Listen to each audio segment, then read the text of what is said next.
Bonjour à tous et heureux de vous retrouver sur ce plateau de La vie des diocèses. L'occasion pour nous de faire une virée en Ardèche cette semaine, territoire principalement rural, avec 325 000 habitants et ses 24 paroisses redécoupées il y a 10 ans. Un territoire où la vie s'est transformée depuis l'exode rural, depuis plus de 60 ans. L'Église catholique en vit encore les conséquences. Dans cette situation, il y a parfois chez les catholiques une bonne part d'inconnu, de fragilité, de pauvreté ressentie douloureusement. C'est en tout cas ce que vous écriviez, Monseigneur, dans l'une de vos lettres pastorales. Monseigneur François Blondel, merci beaucoup d'être avec nous. Vous êtes évêque de Viviers. Alors, il ne s'agit pas d'être chagrin, mais on parlera des défis qui se présentent aujourd'hui à votre diocèse. Vous nous partagerez aussi votre expérience en tant qu'évêque. Mais je voudrais qu'on commence cette émission en parlant de Charles de Foucauld. Vous allez voir tout à l'heure pourquoi. Charles de Foucauld a un lien avec Viviers. Oui, c'est une grande... Le père de Foucauld a été ordonné prêtre à Viviers, dans la chapelle du Grand Séminaire, qui est devenue la maison diocésaine maintenant, et il a été prêtre du diocèse de Viviers. Pourquoi? Parce qu'il avait commencé sa vie après sa conversion à l'abbaye Notre-Dame-des-Neiges, qui était la plus pauvre abbaye de France et qui est dans le diocèse. Et quand il a été question qu'il soit ordonné prêtre, eh bien il est reparti retrouver le père abbé et qui a dit à l'évêque de Viviers, est-ce que vous pouvez ordonner cet homme pour votre diocèse? Alors il sera libre de partir. Mais oui, a dit Monseigneur Bonnet, ils ont toujours resté en lien et c'est une grande fierté pour nous. Avant qu'il ne parte donc à Tamanrasset. Alors c'est à ce moment-là, c'est quand il a été en Afrique qu'il s'est dit, il faut être prêtre pour que l'Eucharistie soit célébrée. Et donc voilà. Lors de la béatification de Charles de Foucauld en 2005, il se trouve qu'à Rome, vous avez retrouvé des religieuses italiennes, les disciples de l'Évangile, une des familles religieuses attachées à Charles de Foucauld, et vous leur avez demandé de venir fonder une communauté en Ardèche. Ce grand séminaire où donc a été ordonné Charles de Foucauld est aujourd'hui la maison diocésaine dont les sœurs italiennes ont reçu la charge de l'animation spirituelle. Je vous propose de regarder ce reportage. De la cathédrale jusque dans les rues, Charles de Foucauld a laissé son empreinte à Viviers. C'est justement en marchant dans ses pas que 4 religieuses italiennes se sont installées, il y a 3 ans maintenant, dans la maison diocésaine, là où la mémoire du bienheureux est partout présente. Dans cette chapelle, Charles de Foucauld a été ordonné prêtre le 9 juin 1901. Et voilà. Et pour nous, c'est très important d'être dans un lieu foucauldien. C'est aussi aller aux sources de notre spiritualité. Charles de Foucauld est béatifié en 2005 à Rome. Les disciples de l'Évangile croisent alors le chemin de Monseigneur François Blondel qui leur propose de rejoindre le diocèse. Remettre un peu de vie dans la grande maison diocésaine, un projet en accord avec le charisme de la congrégation. Le projet de notre diocèse est missionnaire, donc quand les personnes nous invitent, on aime bien vivre cela. C'est aussi une manière de vivre le message de Charles de Foucauld pour lequel la relation, le contact avec l'autre a été toujours important. En quittant Trévise, elles emmènent avec elles les toiles réalisées par le prêtre géographe durant ces nombreuses années passées dans le Sahara auprès des Touaregs. Sortir de sa maison, mais aussi aller à la rencontre d'autres églises en étrangère. C'est une belle façon de marcher dans les pas de leur père spirituel. C'est un enrichissement parce que l'église ici c'est différente et ça nous aide vraiment à ouvrir, à connaître, à vivre une manière différente d'être, de faire église. Vivre cette situation d'être étrangère, ça aussi je trouve c'est important. C'est une expérience qui est nouvelle pour nous et qui nous pousse à faire confiance aux frères, aux personnes avec lesquelles on se trouve toujours à partager notre vie. L'arrivée dans un diocèse français pour ces Italiennes, c'était aussi la découverte d'une église moins cléricale. À l'heure du catéchisme, laïcs et sœurs travaillent ensemble. C'est aussi une occasion pour partager aussi avec les personnes engagées en paroisse et au diocèse. C'est ça qui nous aide aussi à entrer dans les maisons, dans la vie ici des familles pour être plus proche. Voilà. En fin de journée, les sœurs se retrouvent pour prier les vêpres et chanter en français.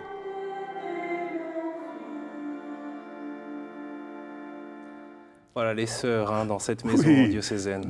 Alors, le premier projet, c'est la maison diocésaine. C'est-à-dire qu'on s'est dit, il faut faire une maison de famille. Vous disiez que mon diocèse est rural, c'est-à-dire des petits villages, il n'y a pas de grands axes, il n'y a pas de grandes villes. Alors, comment est-ce que les gens peuvent se retrouver ? Comment est-ce que les gens peuvent faire famille? Et quand on a renouvelé la maison diocésaine, c'est dans ce but-là. On accueille des groupes dans une partie de la maison, bien sûr, pour des sessions, mais surtout, tous les services sont venus, sont au même étage. L'enseignement catholique parle avec l'aumônier de l'enseignement public. Il y a le CCFD. Alors, tout le monde est là. formidable. Tout le monde est là, c'est la même famille. Oui. Alors, Qu'est-ce que ça a ce qu'on changé a dans le demandé aux diocèse? sœurs, oui, donc les sœurs servent cela. Elles servent. Il faut une âme à une maison. Il faut une qualité d'accueil. Il faut une prière, c'est la mission, c'est la maison Charles de Foucauld. Alors, c'est un petit cadeau que nous a fait le père de Foucauld. Hein. Il peut nous remercier de l'avoir ordonné chez nous. Alors, il nous a envoyé 4 jeunes sœurs qui vivent simplement. Alors, il y en a une qui est aumônier de lycée, il y en a une qui est aumônier dans l'enseignement catholique. Donc, elles ont une vie, voilà. Donc, qu'est-ce que cela transforme, cette maison diocésaine, Oui, ce lieu de rencontre? Vous savez, par exemple, je fais les 5e de l'enseignement catholique tous les ans, une réunion à la cathédrale. Tout le monde vient. C'est leur lieu.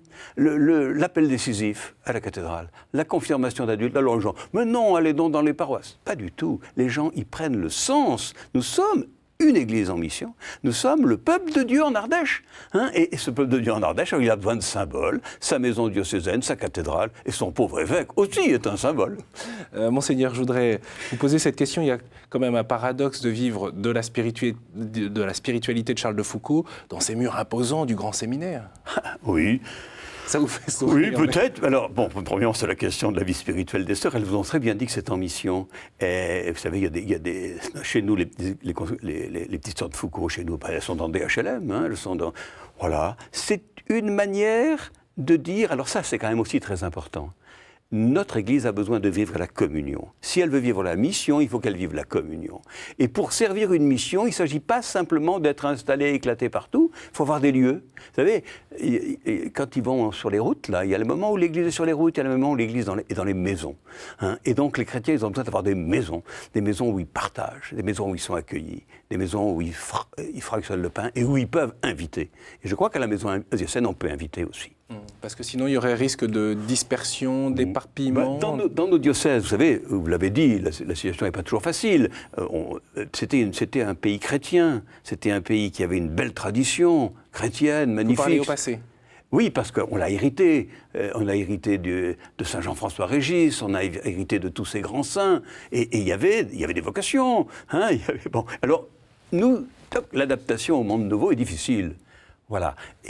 Alors, on a fait nos paroisses, communion de communauté. Les gens, ils sont formidables, hein, ils sont formidables. Mais alors, ils essayent de tenir dans leur paroisse, de vivre le quotidien. Ils ont besoin de se retrouver aussi. Et donc, le soutien pour les gens, c'est très important. Monseigneur, vous avez évoqué Saint Jean-François Régis. Je voudrais également qu'on parle de Sainte Thérèse Coudert. On fait la mémoire dans ce village de la Louvet. Il faut dire que Saint Jean-François Régis est au XVIIe siècle. Hein. Oui. Jésuite français, on l'appelle l'apôtre du Velay et du Vivarais. Je vous propose un détour par ce village où il est mort et on va découvrir cette histoire. Un petit village de montagne, perché à 1080 mètres d'altitude, au cœur de l'Ardèche verte. Mais partout où l'on s'y promène, on tombe sur le même nom. Car la Louvet, c'est d'abord le village de Saint Jean-François Régis, un saint jésuite du XVIIe siècle, vénéré dans le monde entier, qui est mort ici en 1640.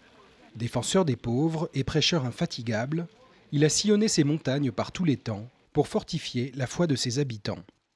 Quand il venait quelque part, il était devancé par sa réputation d'homme de prière.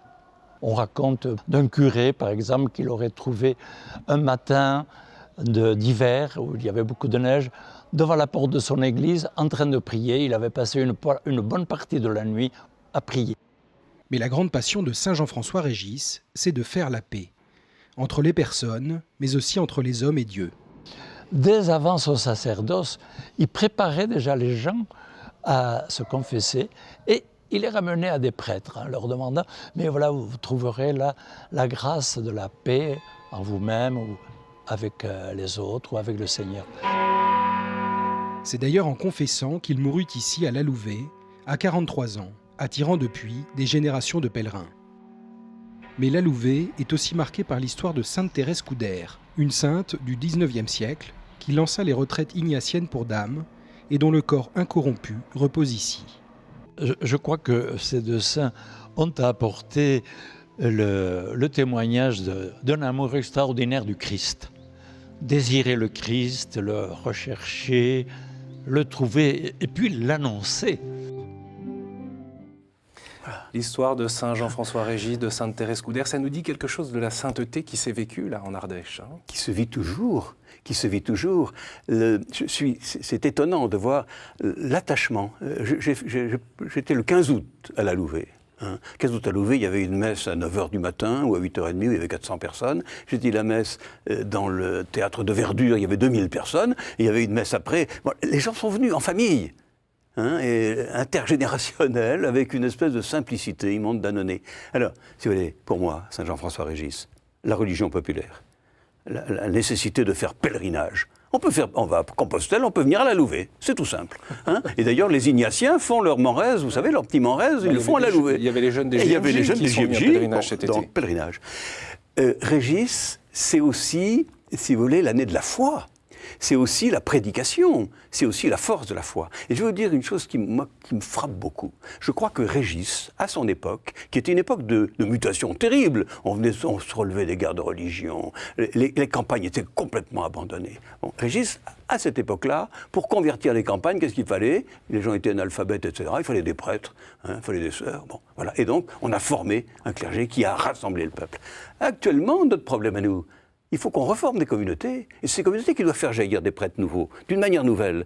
Et donc c'est moins descendant, mais nous sommes aussi dans une situation nouvelle. Mais est-ce que ça marche, justement, cette remontée, comme vous dites? Eh bien, mon cher, ça s'appelle l'espérance, ça s'appelle la confiance, ça s'appelle la prière. Alors, pour le moment, ça marche. Ce qui marche, parce que qu'est-ce qu'on peut dire qui marche?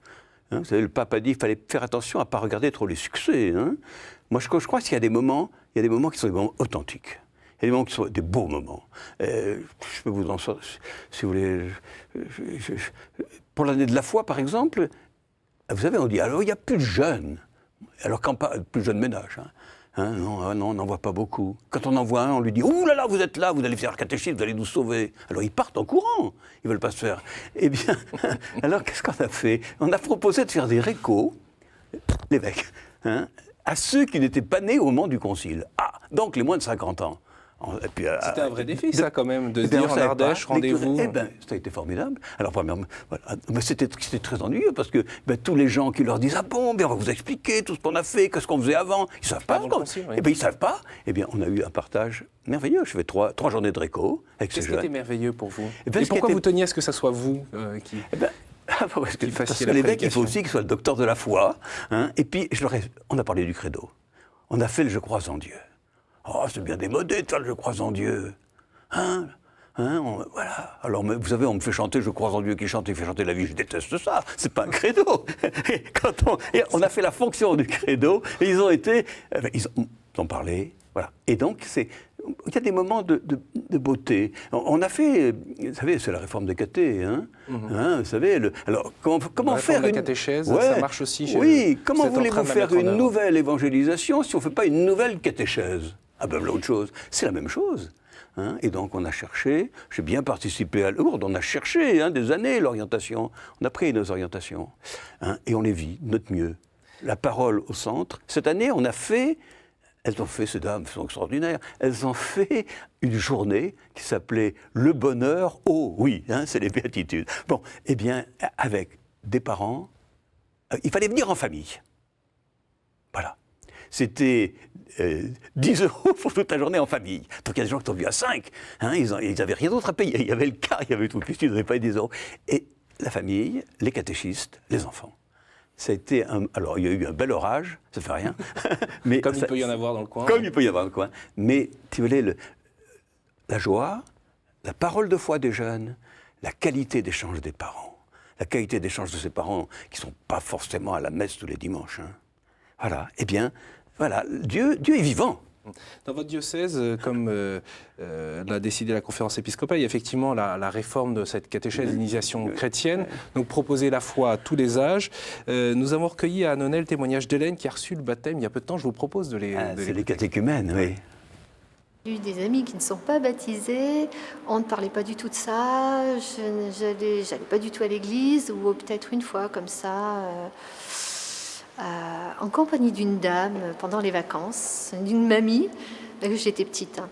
Et sinon, comme tout le monde, hein, pour les mariages, et le baptême de mes enfants, la communion, leur communion et tout ça. Donc c'est vrai que je l'ai suivi. J'avais tout pris ça à bras-le-corps, mais je me rendais pas compte de l'importance, vraiment de l'importance que ça avait. Il y a quelque chose de fort, mais c'est très fort en soi, qui nous pousse, c'est un gros coup de pied aux fesses. Je ne sais pas comment expliquer ça. Et on a envie, et c'est le moment, et c'est vraiment... ce jour-là, il m'a reçue, et c'était très bien, quoi. Et de là, tout s'est enchaîné. Le jour du baptême... Une grande joie, mais pas seulement pour moi, parce que je savais, pour moi hein, énormément, mais pas seulement pour moi, parce qu'on avait déjà fait 1 an et demi, 2 ans de catéchuménat, et le jour du baptême finalement, on se sent prêt avec l'équipe de baptême. Donc j'ai été entourée, on s'est revus à nouveau, on a fait un pique-nique ensemble, on se dit comment ça se passe, et c'est vrai que c'est important de ne pas aller seule. Ça n'a pas changé ma vie en fait. Elle est comme elle est d'habitude, sauf que elle est encore plus remplie d'amour. Voilà. Comment vous réagissez à ce propos d'Hélène et quel regard vous portez aussi sur le cheminement de tous ceux qui marchent vers le baptême ou après qui poursuivent en tant que néophyte, Monseigneur Blondel? Mais vous avez entendu cette femme simple, ordinaire, joyeuse, puis elle ne se rendait pas compte et quelque chose vivait en elle, elle a pu le dire. Elle a pu être accompagnée. Alors de temps en temps, on me dit « Ah, ils se convertissent, il faut les baptiser tout de suite ». Pas du tout. Elle a dit « Je fais 1 an et demi, elle a eu une bonne équipe ». Voilà. Moi, le témoignage, si vous voulez, c'est que Dieu parle. Notre problème n'est pas de garder, de défendre une citadelle assiégée, hein. Mais et de dire attention, non, notre travail c'est d'accueillir la grâce de Dieu, c'est de la servir, nous qui sommes déjà baptisés, nous qui devons vivre diaconia, on a très bien vécu diaconia, hein, c'est de la servir et puis d'accueillir, d'être capable de se rendre compte que le Seigneur parle, le Seigneur appelle. Bon. Vous savez, ces signes-là, c'est des vrais moments de la grâce. Bon, et puis alors, qu'est-ce que vous voulez, je crois que c'est là où aussi on voit la force du sacrement. Parce que quand on baptise ces gens-là, hein, quand l'eau coule, là, hein, quand on lave les pieds des gens le jeudi saint, croyez pas que c'est rien, hein, c'est extraordinaire. Quand les jeunes, là, je leur fais l'onction avec le Saint-Crème, vous savez, ils me tendent leur front, ils ont les yeux... Pour la confirmation. Oui, ils ont les yeux comme vous, là, ils ont maman, les yeux comme ça. Et je dis, sois marqué de l'Esprit Saint, le don de Dieu, mais c'est une vraie rencontre.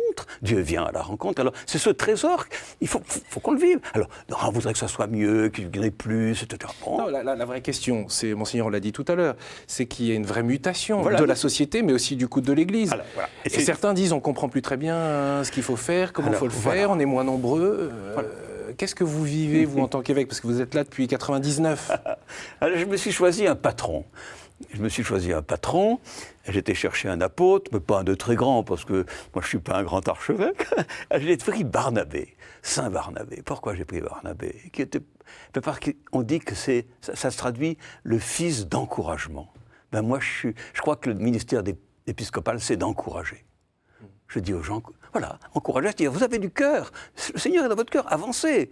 Hein, et voilà, alors on a nos structures, bon, mais ces structures, il faut y mettre beaucoup d'amour, il faut gagner en fraternité, voilà ce que vous avez fait, c'est beau, voilà, et puis on relie. Vous savez, on fait des projets pastoraux, là, des lettres pastorales, tout ça.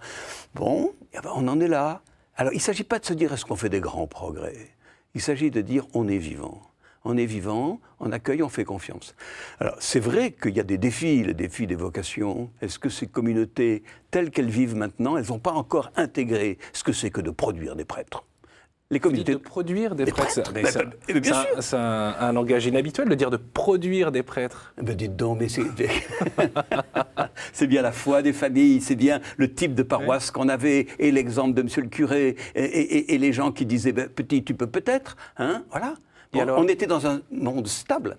Actuellement, et qui avait besoin d'être très centré sur le prêtre. Actuellement, nous sommes dans ces communautés qui ont à se prendre en main, qui ont à rester liées les unes aux autres, qui ont à redécouvrir profondément les sacrements.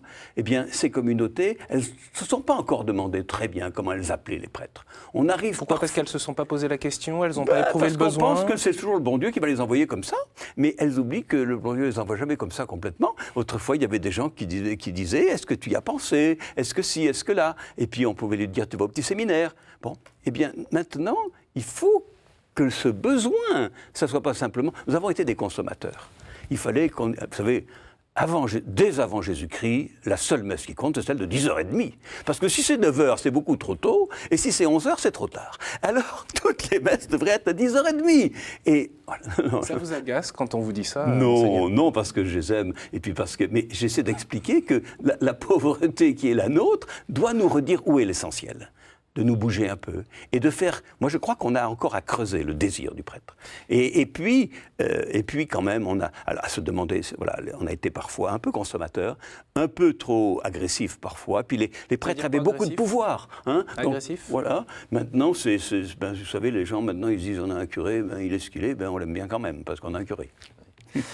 Monseigneur, précisément, on a l'impression quand même que dans les diocèses ruraux comme le vôtre, on vit un temps de désert. Il faut pouvoir le traverser, ce désert. Ben là, on a commencé avec Foucault. Hein. Eh bien, le désert, quand l'Eucharistie est dans le désert, quand il y a toujours des gens à accueillir, c'est pas un désert c'est pas du tout un désert de désespérance, pas le moins du monde. Hein. Non, et puis, non, l'Église est moins forte. Elle était forte. On avait des grosses œuvres. Mais il y a encore plus du tiers des enfants d'Ardèche qui vont dans l'enseignement catholique. Il y a 90 écoles rurales primaires, hein, catholiques. et bon, alors, est-ce qu'elles font assez ce qu'il faut ? Bon, on a fait le statut, on travaille. J'envoie en mission tous les ans les nouveaux directeurs. On a remis le statut à chaque école. Hein ? Parce que c'est aussi un lieu de mission. C'est un lieu de mission, bien entendu. C'est un des lieux dans lequel l'Église rencontre le monde d'aujourd'hui, le monde des jeunes, le monde sécularisé, il est là. Non. Votre vie d'évêque dans tout ça ? Vous l'avez un peu dit tout à l'heure, mais... Ma vie d'évêque, ben, c'est de rendre grâce. Qu'est-ce que c'est vous savez, nous te rendons grâce car tu nous as choisis pour servir en ta présence. Bon, ma vie d'évêque, eh bien, c'est d'essayer d'être là. C'est d'avoir tout à fait conscience que que j'ai plein de limites, c'est de m'appuyer le plus possible sur mes conseils, d'écouter, que les décisions aient lieu ensemble, et c'est de témoigner que l'Église vit et qu'elle est unie. Ma vie d'évêque, c'est quand même une grande joie. Des fois, c'est un peu usant, mais enfin, faut pas trop. Vous savez, il y a eu une enquête de la Croix qui disait la santé des évêques. Alors, c'est vrai que ça vous a fait rire ou bien alors, vous ça avez pris ça au sérieux ? Des jours, on est un peu fatigué, mais on a aussi beaucoup de joie. On a la grande chance d'avoir un ministère qui remplit notre vie. Alors, quand ça remplit ta vie, voilà. Vous imaginiez, quand on vous a nommé, quand le pape vous a appelé pour se rendre à Viviers, que la mission, le ministère épiscopal serait celui-ci ? Vous savez, j'arrivais du diocèse de Limoges, qui est en mission plus désertique depuis bien longtemps. Et donc, je sais que, si vous voulez, la question, c'est que nous croyons que le corps du Christ grandit, c'est que nous croyons que le Christ, par son esprit, travaille. Et nous essayons, nous les chrétiens, d'être témoins de ça. Et bien, on peut le dire, et il y a toujours des gens formidables. Alors, c'est vrai que l'indifférence est un peu lourde. C'est vrai que des fois, on se dit, c'est trop dommage qu'ils aient pas encore qu'ils aient un peu oublié ça. Mais vous voulez dire qu'ils n'aient pas encore compris. Qu'ils n'aient pas encore compris que le Seigneur les aimait. Voilà. Mais bon, je crois que il faut finir l'étape de la culpabilité. C'est notre faute s'ils ne sont pas chrétiens. Pas du tout, pas du tout. Bien sûr qu'on n'est pas parfait. Et puis, mais nous sommes responsables de vivre ce que nous pouvons en fraternité. Vous savez, Diaconia était beau. Fraternité dans les communautés pour être fraternel dans une société qui crève d'individualisme et qui veut se refermer. Aussi dans le monde rural. Alors, parce que ça, on le sait beaucoup pour le monde urbain. Mais... Alors, non, mais c'est dans le monde rural. Vous avez entendu dans les radios ces jours-ci, on disait que c'était l'endroit où il y avait le plus de suicides chez les paysans, la solitude rurale. Et vous avez commencé tout à l'heure en me disant, nous sommes invités à aller faire un tour en Ardèche. Enfin, qu'on fait toujours des tours en Ardèche. Bon, alors, c'est vrai que c'est beau, parce que c'est les gorges de l'Ardèche, c'est la grotte Chauvet, c'est tout ce que vous voudrez. Hein, mais c'est aussi une vie rude, hein, c'est aussi une vie d'un pays. Et bon, le monde rural, il est touché par la sécularisation, il est touché par les difficultés d'entreprendre, c'est le pays du gaz de schiste. Ah, bon, alors on verra. Qu'est-ce que vous attendez des chrétiens en Ardèche aujourd'hui? C'est le mot de la fin. Oh, moi j'attends, j'ai dit aux chrétiens, merci d'être là. Remerciez le Seigneur d'être là. Hier j'étais à Ruons, là-bas. C'était le 10e anniversaire de la paroisse. J'ai dit aux gens, bon anniversaire, continuez, voilà, faut travailler, il faut être content de ce que vous vivez. La persévérance et l'action de grâce. La persévérance et la confiance, la joie, le sourire. Vous savez, voilà, je voudrais laisser un bon sourire. J'ai dit, le 15 août, je crois que j'ai dit, les Notre-Dame, elles ont chacune leur invocation, mais je vous dis, il faut prier maintenant un peu Notre-Dame de la confiance, Notre-Dame du sourire et Notre-Dame des pauvres. Voilà, voilà ce que je souhaite à mes chrétiens. Merci beaucoup, Monseigneur Blondel, d'être venu nous donner des nouvelles de l'Église en Ardèche. Merci d'avoir accepté notre invitation. Bien sûr, on peut retrouver l'actualité du diocèse sur votre site internet. On retrouve quelques informations sur le diocèse. Et puis, bien sûr, pour réagir à cette émission, pour poser vos questions, n'hésitez pas à vous rendre sur le site de KTO. Vous pouvez retrouver cette émission et la partager sur les réseaux sociaux. Merci pour votre fidélité. À la semaine prochaine.